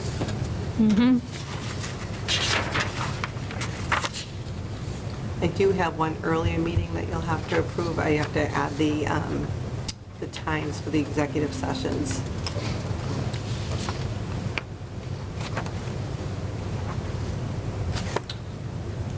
Would anyone like to make a motion with regard to the 225 minutes?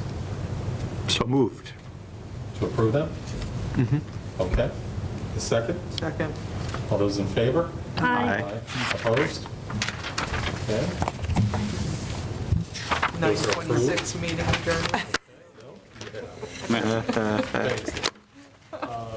Okay, any old or new business?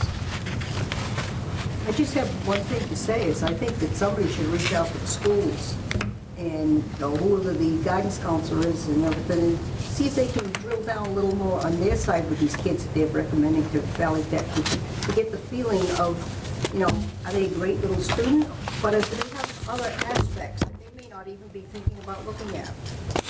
So that's all. I don't know who's big into schools, not me, so. We have the superintendent visits, we have the, not tonight. I know, we're looking We for have the the- superintendent. Yeah, we can. The school committee, Right, both present, potentially future. right. You know, But someone has to talk to them about that. All right. Okay, good job for you. I nominate you. I decline that nomination. Yeah. It's another vote of confidence for her. Well, you know what? I think from listening to the school committee, Yeah, if they bring in more programs that entice the students to not want to go elsewhere, Yep. which they're trying to do, they'll keep the kids here, because we have a big percentage. I was looking at the other Yeah. town numbers, and there's a lot of kids from Douglas that opt to leave. but I think there are some kids who would really benefit by that. And I'd like to see those Yeah, kids. I would too. I would say Right. 2 years ago, I know 3 kids that were not the top of the class that did go. Yeah, So, but they shouldn't even Yeah, have to be right, talked right. about. so it's not a huge percentage, but Point it, is Near the more bottom and of the more. class. they are becoming more cognizant of the fact they're not just taking the top. They are adding, so it's not a huge number, but One more is good, Yeah. right? And so that's But I what we mean, said, yeah, but it- 10% this year, 15% But if it, next year. part of it is the the school send It in is, what their it is, opinions are. absolutely. Let's see if they can drill down a little more. Carol, we in the do issues of have these those kids. discussions. Okay. We have, I think that gets conveyed pretty well to them, and they've made progress. We've talked, and they've been aware of issues of how to address that. As simple as, instead of 2 trips to BVT, there's now 1 trip to BVT and maybe 1 trip up to the high school. Instead of waiting till the spring for the trip to the high school, Make it it's in the fall. it's in the fall, it's early, it's more. Okay, just- but I think that what you're saying is that you're trying not to get the kids to go to BVT in the first place. What I'm saying is there are kids who would definitely benefit by it. I'd like to see them go there. There's the difference. I That's think what I mean. that some of them, depending on where they are, where they're placed, people are very cognizant of the fact who would behoove them. This student really should go to BVT. They are pushing those kids towards the trades that really are good with their hands. I do believe, based on people that I do know, Yeah. they are pushing those kids. It's how well they interview, because now the interview is the good basis. And if they're not good at interacting with adults, Yeah. so that's a learned skill. Yeah. So, That's- so, I was I just hear you. shocked, I'm sorry, go ahead. no, I was shocked when I asked a question about what should the percentage be, because educators are worldwide known for their key performance indicators and numbers tracking of everything. And this is probably one of the biggest statistics that you should have a key understanding of what it is you're shooting for. So if you don't have that, key performance indicator, then that's like how you're steering the ship. I don't understand that. Can we see the school committee once more? Not unless requested.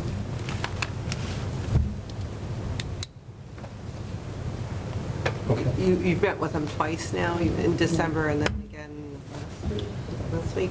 The weeks Yeah, I merged to know, me. but, you know, at the, I got a little bit of housekeeping for you, Mr. Chairman. Probably the next meeting of this committee, you should do another executive session to go back over collective bargaining again, because there have been additional developments. Would that bring the school committee to Yes. us? That will bring a subcommittee of the school committee to you. and They could assemble a forum if they needed it. I don't want to. What I was building up to is, I think it's one thing to get grumpy at 9 o'clock at night. You've been up all day. Grumpy Three at different 5 o'clock slightly at night. disjointed presentations with a lot of paper. It really boils down to being the same information that is worthy of more of a discussion than purely aspirational relations.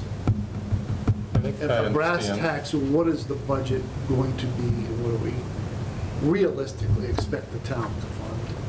Where would the triage occur if the town were unable to give them their 8% increase? Because clearly we're not going to do that. Didn't we have that dialogue the last time? Do you think so? I thought we worked that, we started that in December. We worked that a little on Feb 25. I thought we addressed what their expectations were that they might see from town administrator / BOS. And that to the extent they got more than that, they would then backfill. But that they had an expectation of about where they expected to be. I don't know whether that was historically based or on direct information already provided. Can you address that? Have they been given a number? I believe we are. I'm going to answer the question, but not super directly. Sure. Last year, I presented the FinCom with a full budget with the whole picture with revenues and expenditures on March 17th. Yeah. Today's the 10th. I'm comfortable sending it to you tomorrow. The question will be, do you want a PDF so you can see what recommended values there are, or do you want it in Excel so you can play with my assumptions and make the bottom line change? At the end of the day, we have a solid budget year. We have currently a bottom line number that's in the black and is a respectable number in the black, based upon the assumption that the school department's general fund allocation from the budget would be 2% over last year. Knowing full well that we have other plans Right. for sustaining the school department budget this year, provided the collective bargaining unit goes along with it. I have a hunch that if they don't, that 2% is going to stick, and we're going to be back to a bad place where we've been for a long time, which is where payroll growth rates vastly outstrip the ability of the town to raise revenues, and therefore we have to come back and cut programs, or they will have to expend out of their reserve accounts. That's kind of the dynamic we have right now. But so, to answer your question, so I'm clear, my budget for them is 2%. I'll be sending around a fiscal note on Norfolk Agricultural School because we have additional enrollment data that's confirmed now and a solid projection for next year, which unfortunately, I hate to say a student's choice is bad news for the town. I don't like to say that because the kid wants to go to Aggie. Agreed. Go to Aggie, make something of yourself what you want to be. But financially, it is a cost to the town. And if we have 4 more, which what it looks like we'll have next year, and that's what I've budgeted for, that you only apply if you'd go. Yep. And if you're let in, you'll definitely go. So I just assume all 4 are in. What's that cost per? That's $23,000 just for the tuition Per. per. Yeah, okay, yeah. And there may be some blowback into transportation depending on the allocation of that cost to us. Yeah. So you'll get a fiscal note on that based on the Okay. most recent information. You'll get the BVT final number will be in there as well. The health insurance renewal, we're very happy with, came in at 2%. Can I go back to that 2% on the school budget? If you've got that in what you send us and where you're headed, and then I think you said if the collective bargaining proposal is not accepted, you stay at 2.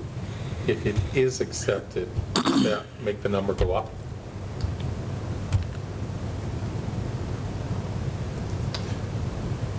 I'm not punting.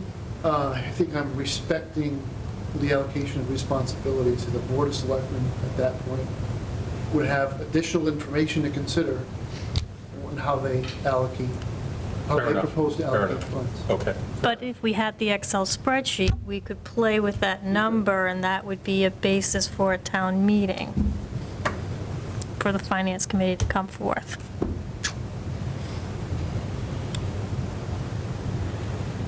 If we knew by then the result of the collective bargaining, will we know by town meeting? So there is agreement in principle that that's a laudable goal. There have been additional negotiation sessions scheduled in order to achieve that goal. So I think that that's a very good indication of where we're trying to head right now. Are you allowed to, well, why don't we wait until executive session? Why don't we do that then? I would like to ask for that to occur in 2 weeks. And if you could get us the Excel spreadsheet format, either send it to everybody directly or send it through being alphabet as soon as I get it. Does that make sense? Mm-hmm. Okay. It's a good year, but the point of the 5-year projection is to be mindful of Absolutely. how what you do today and how you squirrel away your resources might help Yep. you level service in the future. It's a really responsible way to do it. Good stuff. And we haven't heard yet from the people for the projects, for the town's projects. No, Capital. Yeah, So they've had some difficulty getting quorum, okay. and it's an odd committee because there are department heads who sit on Yep. the committee. We are scrambling, I would say. That's maybe too strong a word. We're hustling our way through this coronavirus discussion.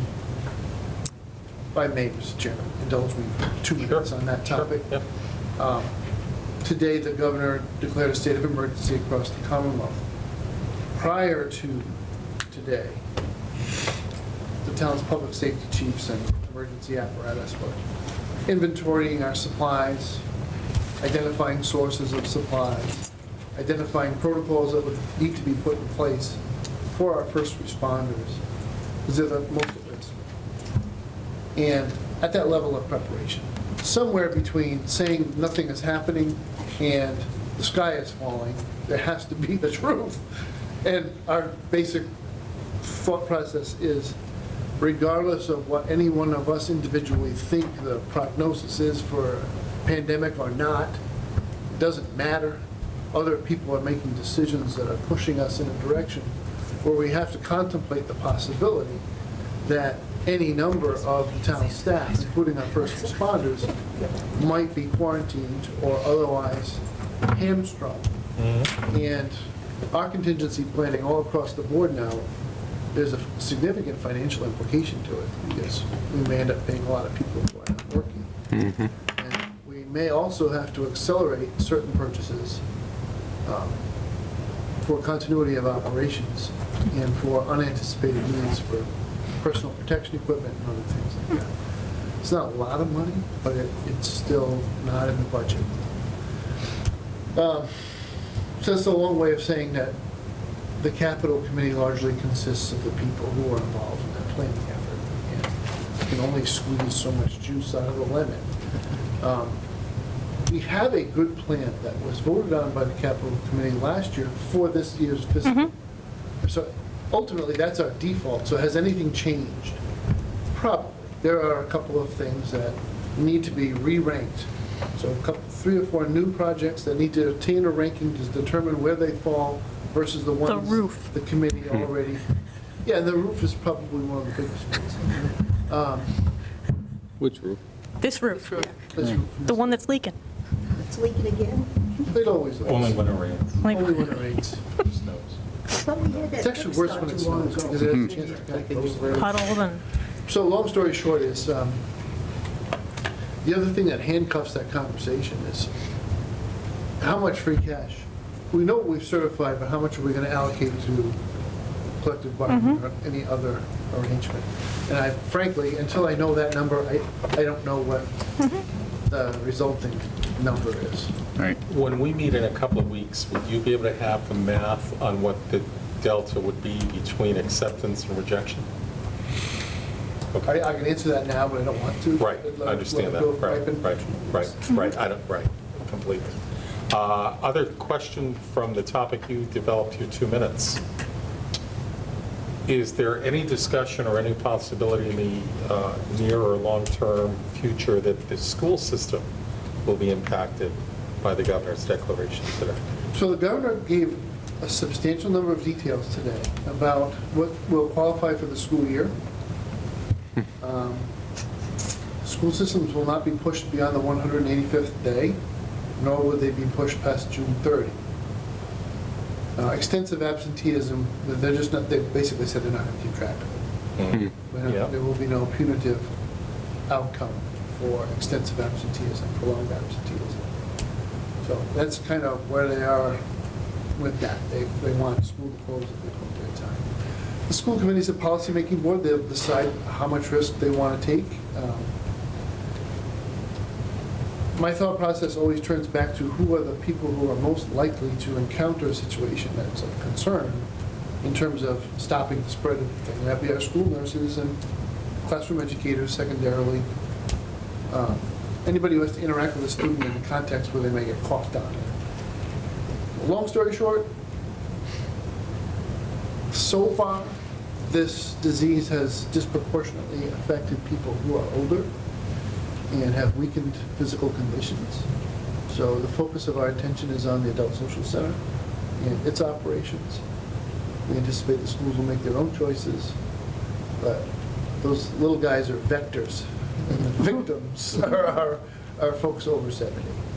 What does that mean, the schools will make their own decisions? That still would Whether come to from open or close. a single school could make that decision, or would that still run through school committee School and committee. up to superintendent? Yeah, it'd be a district-wide. Yeah, okay, all right, okay. So. Any other Never in a million motions? years would I have one thing. Yeah? Not a question for Matt, but, so last week I stopped at the elementary school to talk to Neely for a little bit about just the details of the special ed budget, because that really interests me. And I'm just telling you that. I had a nice talk with her for about an hour, just going through every line in sped, Okay. just to try to get a handle on particularly the costs of kids who go out of district for special needs. Oh, yeah. That's a lot of money. But it was she had all paperwork ready for me because I had asked her if I could see her, and we had a great chat. And that can go K through 12? Yeah, so. Any other motions? How about one to adjourn? How about one to adjourn, Lynn? Second. That was the motion to adjourn. Seconded, all those in favor? Aye. Aye. Against? The ayes carry.